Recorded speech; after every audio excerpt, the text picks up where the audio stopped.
दोस्तों, रावण। आपको तो पता ही है कि रावण रामायण का एक बहुत ही प्रमुख कैरेक्टर था, जिसने रामायण की रचना में बहुत ही महत्वपूर्ण भूमिका निभाई।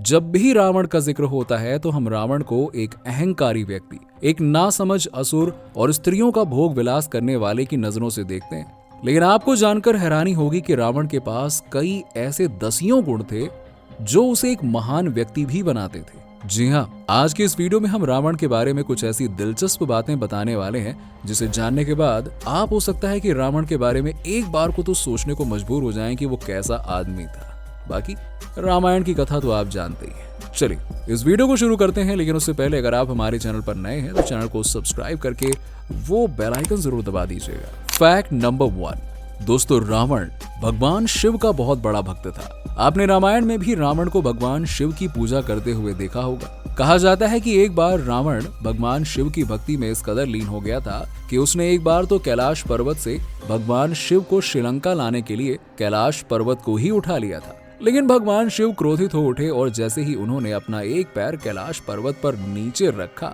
पर्वत के नीचे रावण की उंगली दब गई। रावण दर्द से बौखला उठा, लेकिन इस दर्द में भी रावण ने भगवान शिव को प्रसन्न करने के लिए शिव स्तोत्रम का गान करना शुरू कर दिया। शिव स्तोत्रम को सुनकर भगवान शिव बहुत प्रसन्न हुए और उसी दिन से उन्होंने रावण को रावण नाम दिया, जिसका अर्थ होता है जोर जोर से दहाड़ना। फैक्ट नंबर 2, दोस्तों, रावण धर्म ग्रंथों का एक प्रखंड पंडित था। उसे बहुत सारी चीजों का ज्ञान था, जिसके कारण रावण के जब प्राण निकल रहे थे तब भगवान श्री राम ने लक्ष्मण को रावण से ज्ञान प्राप्त करने के लिए भेजा था। इसलिए जाओ और निसंकोच महान राजा लंकेश रावण से राजनीति का महाज्ञान प्राप्त करो। उस समय रावण ने लक्ष्मण को 3 अमूल्य ज्ञान दिए थे। पहला कि शुभ कार्य को जितना हो सके उतना जल्दी कर लेना चाहिए और अशुभ कार्य को जितना टाला जा सके उसे टाल देना चाहिए। दूसरा ज्ञान ये था कि कभी भी शत्रु या रोग को छोटा नहीं समझना चाहिए। छोटे से छोटा रोग भी प्राण के लिए घातक हो सकता है और छोटे से छोटा शत्रु भी सर्वनाश कर सकता है। रावण ने वानर सेना को तुच्छ समझा, लेकिन वही वानर सेना रावण पर भारी पड़ी और उसकी मृत्यु का कारण बनी।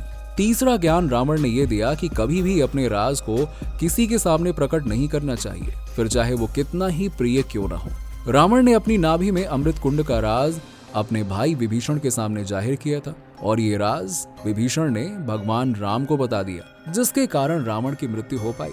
नहीं, शायद राम जी के लिए भी रावण को मारना बहुत ही ज्यादा मुश्किल होता। फैक्ट नंबर 3, रावण को घोर तपस्वी बताया जाता है। कहते हैं कि रावण ने अपनी घोर तपस्या के बल पर कई सारी शक्ति देवताओं से प्राप्त की थी।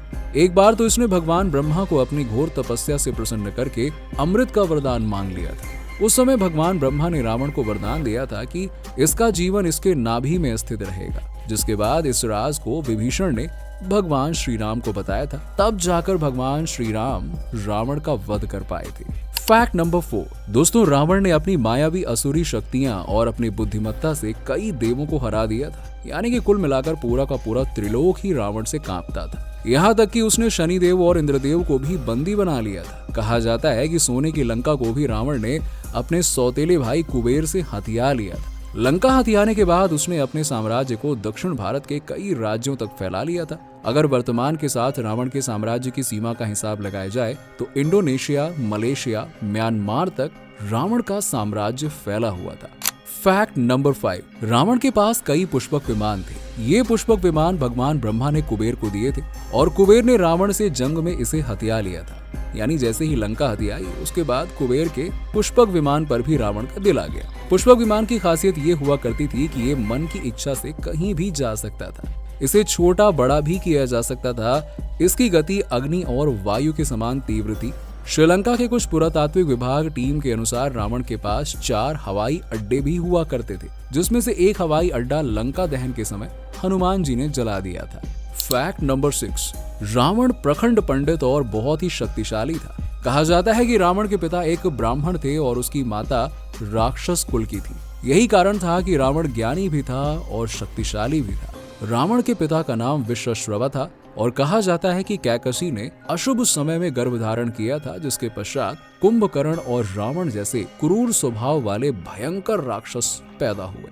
फैक्ट नंबर 7, कहा जाता है कि रावण के समय श्रीलंका और रावण की प्रजा काफी समृद्ध और खुशहाल रहा करती थी। यही कारण है कि श्रीलंका में आज भी लोग रावण की पूजा करते हैं। न केवल श्रीलंका बल्कि भारत में भी कई जगहों पर दशहरे में रावण का दहन नहीं होता है बल्कि उसकी पूजा की जाती है। फैक्ट नंबर 8, रावण रुद्र वीणा बजाने में दक्ष था। वो रुद्र वीणा बजाकर भगवान शिव और भगवान ब्रह्मा को कई बार प्रसन्न कर चुका था। इसके परिणाम स्वरूप उसे भगवान ब्रह्मा और भगवान शिव से कई ऐसे वरदान मिले थे जिसने रावण को साधारण से असाधारण व्यक्ति बना दिया था। फैक्ट नंबर 9, दोस्तों रावण को बहुत ही बुद्धिमान बताया जाता है। कहा जाता है कि उसे कई भाषाओं का ज्ञान था जिसके कारण रावण ने कई बड़े बड़े पौराणिक ग्रंथों की रचना की थी। आज की लाल किताब जो कई बाबाओं द्वारा काफी ज्यादा प्रयोग की जाती है, ये जादू टोने से संबंधित किताब है। इस किताब की रचना स्वयं रावण ने की थी। कहा जाता है कि रावण जब भी किसी ग्रंथ को एक बार पढ़ लेता था, जिंदगी भर के लिए उसे वो याद रह जाता था। इसी से आप रावण की बुद्धिमत्ता का आकलन कर सकते हैं। फैक्ट नंबर 10,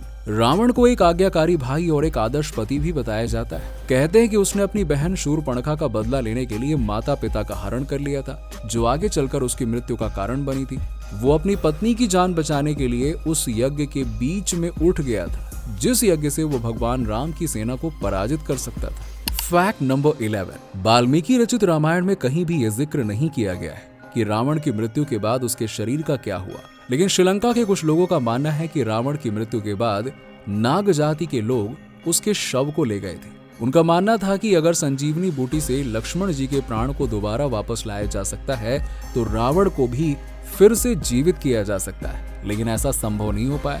इसके बाद नाग जाति के लोगों ने रावण के मृत शरीर को कोलंबो से 158 किलोमीटर दूर रंगाला नामक स्थान पर ले गए थे और वहां पर उन्होंने रावण के शरीर को एक ताबूत में बंद करके रख दिया था। वर्तमान में इस जगह पर कई सारी रिसर्च भी हो चुकी हैं और रिसर्च के दौरान इस जगह पर एक ताबूत भी मिला जो कि 5 फीट चौड़ा और 18 फीट लंबा है। ये जगह काफी रहस्यमयी है। कहा जाता है कि यहाँ पर पलक झपकते ही इंसान भ्रमित हो जाता है। इतना ही नहीं, एक बार तो भारतीय न्यूज चैनल की एक टीम भी यहाँ पर खोज पड़ताल करने के लिए आई थी, लेकिन वो इस जगह पर भ्रमित होकर खो गई। हालांकि बाद में उन्हें तो ढूंढ निकाला गया, लेकिन हाँ, ये जगह वाकई में दिलचस्प है। तो दोस्तों, ये थी रावण के बारे में कुछ दिलचस्प बातें। हो सकता है कि इसमें से कुछ बातें आपको पहले से ही मालूम होंगी और रावण से जुड़े ये तथ्य जानकर आपको कैसे लगे। रावण को लेकर क्या आपकी कोई धारणा बदली या फिर क्या सोचते हैं आप रावण के बारे में? हमें कमेंट सेक्शन में कमेंट करके जवाब जरूर दीजिएगा और ऐसे ही फैक्ट से रिलेटेड वीडियोस के लिए हमारे चैनल के साथ बने रहिए। Thanks for watching. मिलते हैं नेक्स्ट वीडियो में।